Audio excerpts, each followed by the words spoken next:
할렐루야. 이 시간 수요예배에 참석하신 우리 귀한 베들레헴 성도교인 여러분들, 주님의 이름으로 사랑하고 축복합니다. 우리 옆에 계신 분을 향해서 이렇게 한번 고백하겠습니다. 우리는 주님의 자녀입니다.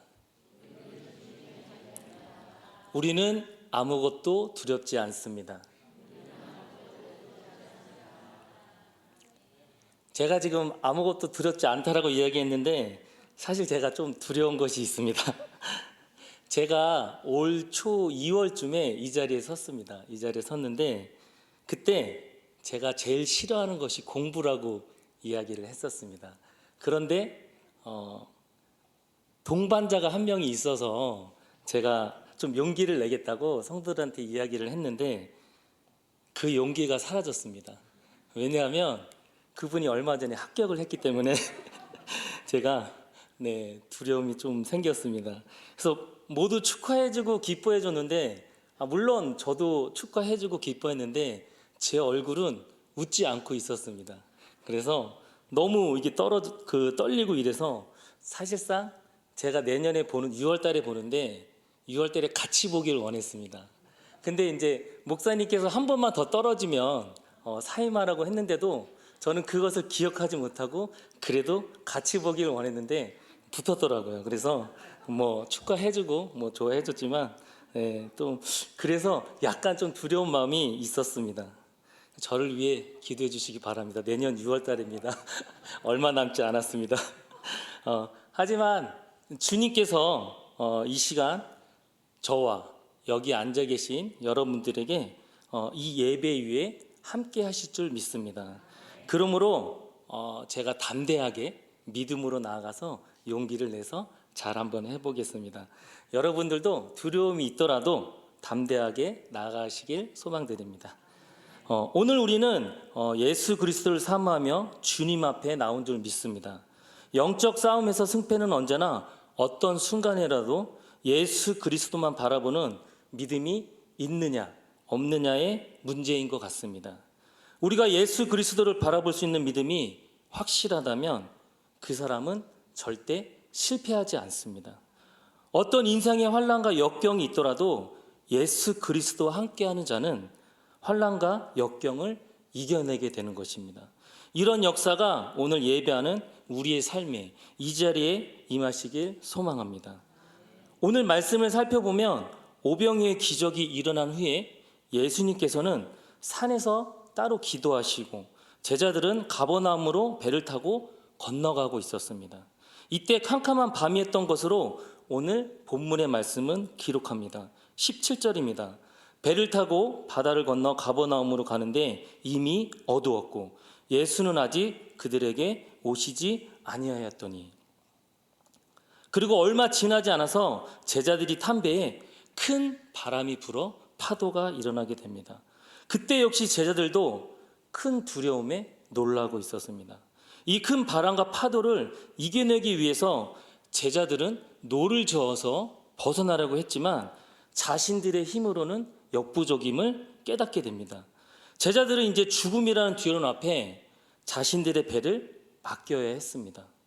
예수님도 배에 없었고 자신들이 의지할 존재가 없었던 것이죠. 그런데 같은 사건을 기록하고 있는 마태복음 14장 22절을 보시면 예수께서 즉시 제자들을 재촉하사 자기가 무리를 보내는 동안에 배를 타고 앞서 건너편으로 가게 하시고, 이때 사실상 제자들은 예수님의 재촉으로 거의 강제적으로 배에 태워져 바다 건너편으로 가고 있던 것으로 기록되고 있습니다. 그러면 제자들이 만난 이 폭풍은 사탄이 계획한 것도 아니고 제자들의 실수로 이루어진 것도 아니고 예수께서 친히 허용하신 사건으로 우리가 접근해야 합니다. 그렇다면 결론은 확실합니다. 예수 믿고 예수를 따르는 자들의 인생에도 폭풍은 반드시 경험하게 된다는 것입니다. 그런데 놀라운 일이 일어납니다. 제자들이 두려움에 쌓여 있을 때 예수께서는 물 위를 걸어오십니다. 두려움에 쌓인 제자들을 배에 다가오게 되는 것이죠. 그리고 예수님의 음성이 들립니다. 오늘의 말씀 요한복음 6장 20절에 보시면 이르시되 내니 두려워하지 말라 하신대. 이 음성을 듣고 제자들은 기뻐서 예수님을 영접했고 배는 제자들의 목적지로 도착하게 되었습니다. 오늘 본문의 말씀은 마태복음 14장과 마가복음 6장과는 조금 다르게 간략하게 요약되어 있습니다.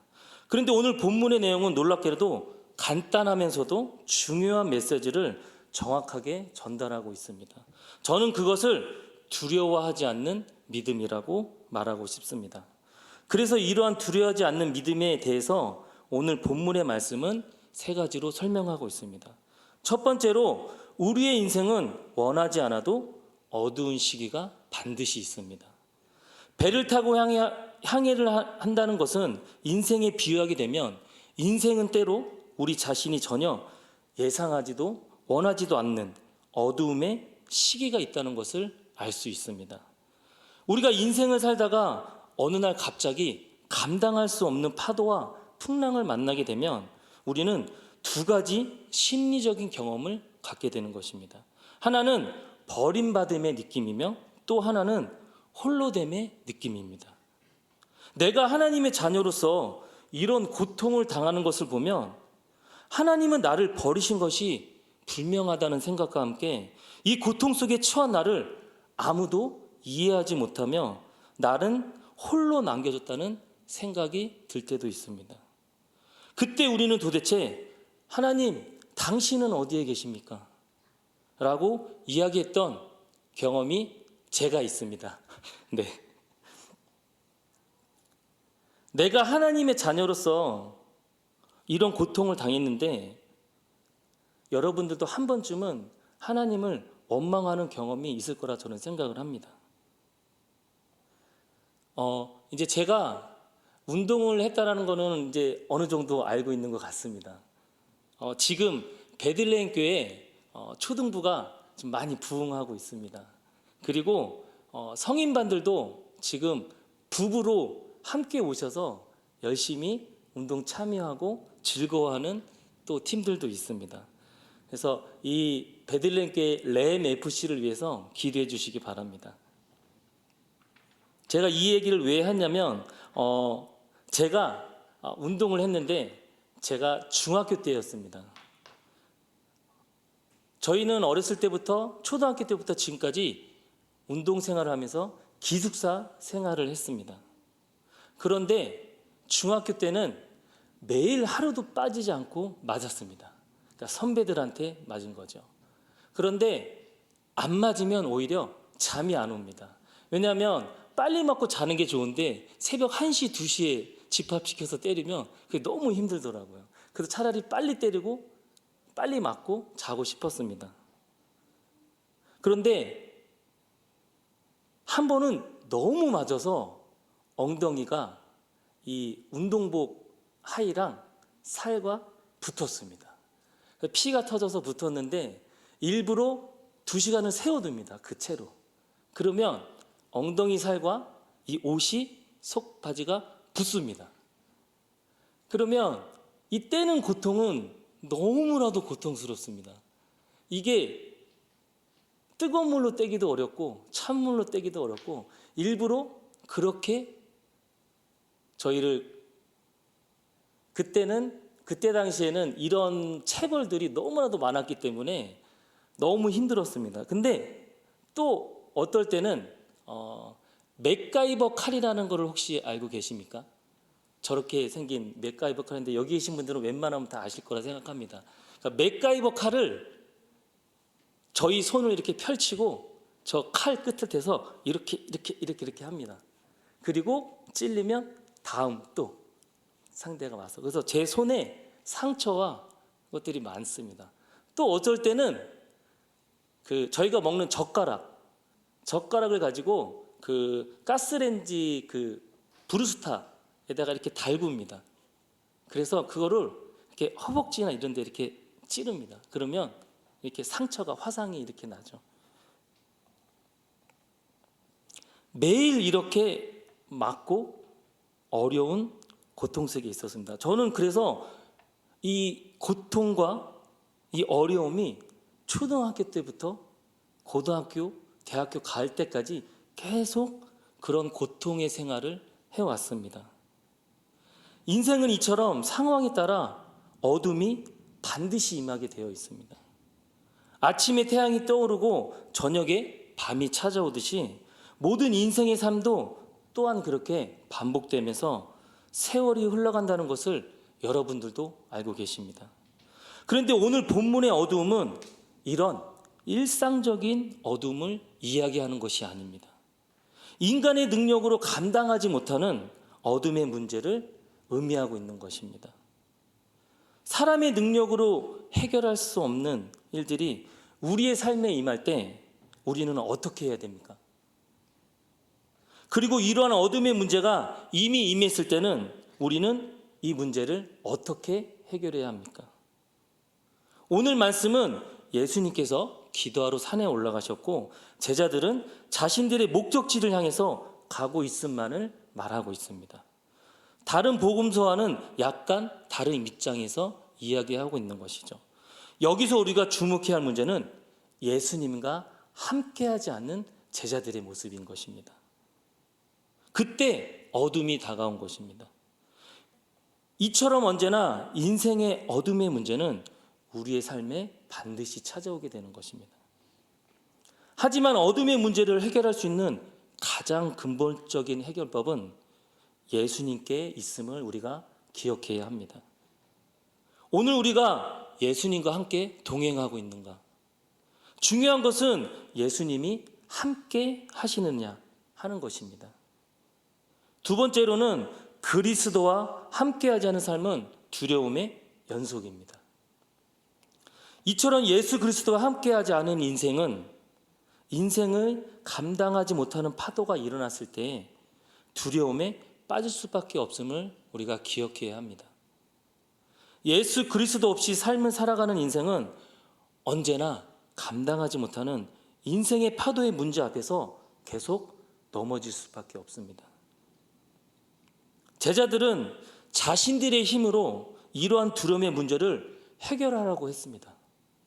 그러나 그러면 그럴수록 자신들의 힘이 미약함을 뼈저리게 느끼게 되었습니다. 그리고 결국 절망하게 되었던 것이죠.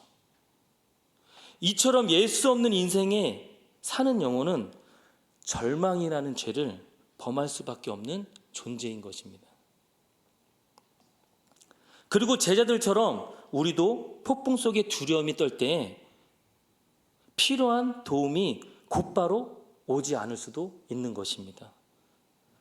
나사로의 경우 나사로가 병들었을 때 그의 누이들은 사람들을 예수에게 보내어 나사로가 병든 소식을 알렸습니다.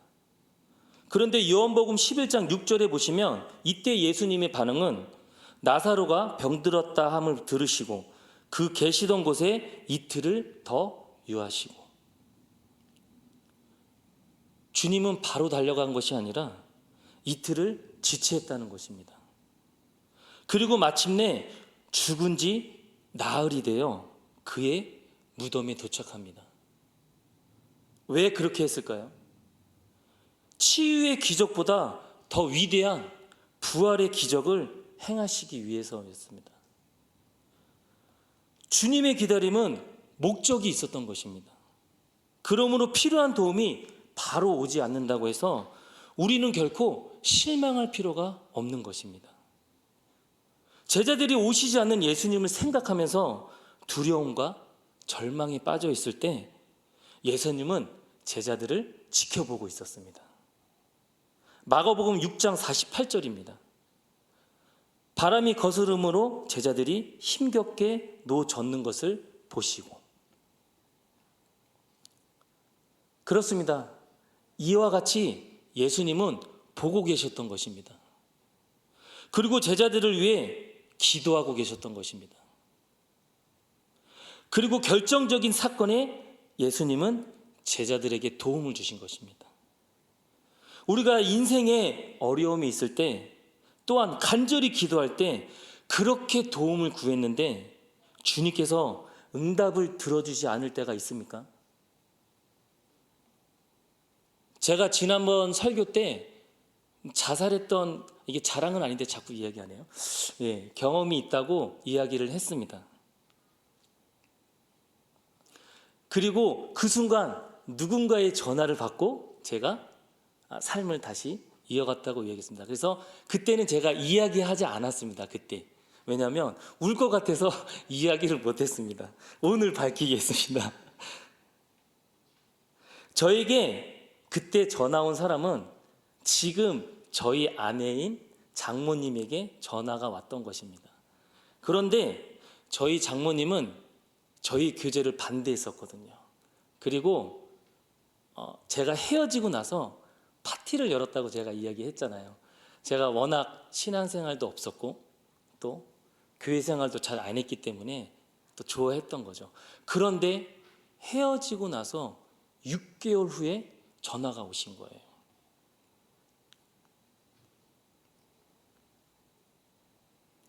저는 제가 잡을 수 있는 것을 모든 것들을 다 잡고 버텨왔고 주님을 소리 질러가며 부르짖기도 했습니다. 살려달라고. 그런데 응답이 없었죠. 그런데 하나님이 전혀 생각하지 못한 방법으로 저에게 접근하신 겁니다. 그런데 중요한 것은 이것이 제가 희망이 없어서 극단적인 이 결정을 내릴 때 응답의 거절이 아니었던 것이라는 겁니다. 주님은 저를 지켜보고 계셨던 것입니다. 그리고 제가 제 힘으로 더 이상 버티지 않고 제 능력으로 없음을 깨닫고 모든 것을 내려놨을 때 결정적인 그때에 주님께서 저를 찾으신 겁니다. 주님은 반드시 우리를 지켜보고 우리에게 오십니다. 사랑하는 성도 여러분, 우리 자신을 내려놔야 됩니다. 그리고 내가 내 힘으로 아무것도 할 수 없음을 주님께 보여드려야 됩니다. 그러면 그때 주님께서 우리를 사용하십니다. 그렇기 때문에 아직 응답이 없다고 해서 절망하지 마십시오. 다만 주님의 때가 되지 않는 것을 기억하시기 바랍니다. 그리고 조금만 더 참고 기다려야 합니다. 하나님은 제가 생각하지 못한 방법으로 지금의 장모님을 통해서 저를 살리신 것입니다. 우리는 절대 홀로 버려진 것이 아닙니다. 그분은 반드시 우리를 보고 계십니다. 세 번째로 그리스도와 함께할 때 문제가 해결됨을 알아야 합니다. 이처럼 우리를 어렵게 하는 인생의 문제 앞에서 예수 그리스도와 함께 하심이 있을 때 우리는 그 문제에서 구원을 얻게 됨을 믿어야 합니다. 그러므로 인생의 모든 문제 해결은 예수 그리스도께 있음을 깨달아야 합니다. 제자들이 지쳐갈 무렵, 거의 포기할 무렵 드디어 주님은 오셨습니다. 그는 물 위를 걸어오셨습니다. 제자들을 위협했던 동일한 파도를 타고 걸어서 오신 것입니다. 제자들은 전혀 상상할 수 없는 방법으로 주님께서 오신 것입니다. 주님은 이처럼 우리의 기대를 초월하는 방법으로 주님이 때에 우리를 찾으시는 겁니다. 21절에 보시면 이에 기뻐서 배로 영접하니 배는 곧 그들이 가려던 땅에 이르렀더라. 풍랑과 파도는 제자들을 막지 못했습니다. 물론 방해는 되었지만 제자들은 목적지에 안전하게 도착했습니다. 그리고 고난과 그 무서운 파도와 풍랑을 이기고 도착했기에 그 기쁨은 더욱더 컸습니다. 그러나 우리가 이 사건에서 기억해야 될 것이 있습니다. 이 기쁨은 상당한 슬픔과 두려움의 시간 이후에 경험한 기쁨임을 우리가 반드시 기억해야 하는 것입니다. 그렇기 때문에 지금 슬픔과 두려움이 계신 분이 계신다면 주님이 보이지 않아도 바로 응답하지 않아도 상황이 빨리 개선되지 않아도 우리의 인생의 결과가 비극적으로 끝나지 않는다는 것을 우리는 믿어야 하는 것입니다. 우리는 반드시 목적지에 결국 도달할 것을 믿어야 하는 것이죠. 그리고 이 폭풍의 한복판에서 주님이 우리를 지켜보고 함께 아파하신다는 것을 반드시 잊지 말아야 합니다. 우리의 인생의 배에 예수 그리스도께 임하시기를 소원하십시오. 언제나 예수님의 관심은 우리의 삶에 있습니다.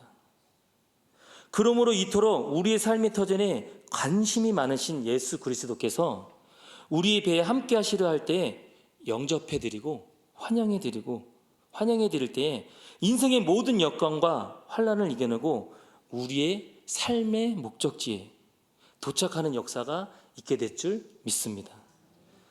인생을 산다는 것은 어떤 면에서 영적 전쟁의 연속이라고 볼 수 있는 것입니다. 그런데 이런 영적 전쟁에서의 대부분의 문제는 두려움에 온다는 것입니다. 내 인생에 아무것도 없을 것 같은 마음으로 삶을 살아가는 사람들의 인생은 참으로 불쌍한 삶을 살아가는 존재인 것입니다. 두려움은 사람을 절망하게 하고 절망은 사망으로 인도하는 것입니다. 그러나 아무리 큰 두려움이 임할지라도 예수 그리스도께서 함께 하시는 인생은 결코 그 두려움과 사망이 그 인생을 삼키지 못한다는 것을 우리가 반드시 믿어야 하는 것입니다. 왜냐하면 예수 그리스도께서는 이 세상의 만물을 창조하신 창조주 하나님이시고 동시에 이 만물을 다스리시는 왕이시기 때문입니다. 아멘이십니까? 오늘도 이런 예수 그리스도와 함께 사시는 여러분들이 되기를 소망합니다. 주님께서 나의 인생의 모든 두려움의 문제로부터 보호하시고 구원하시는 역사를 허락해 주실 것을 믿습니다. 아멘. 우리 시간 같이 찬양하도록 하겠습니다.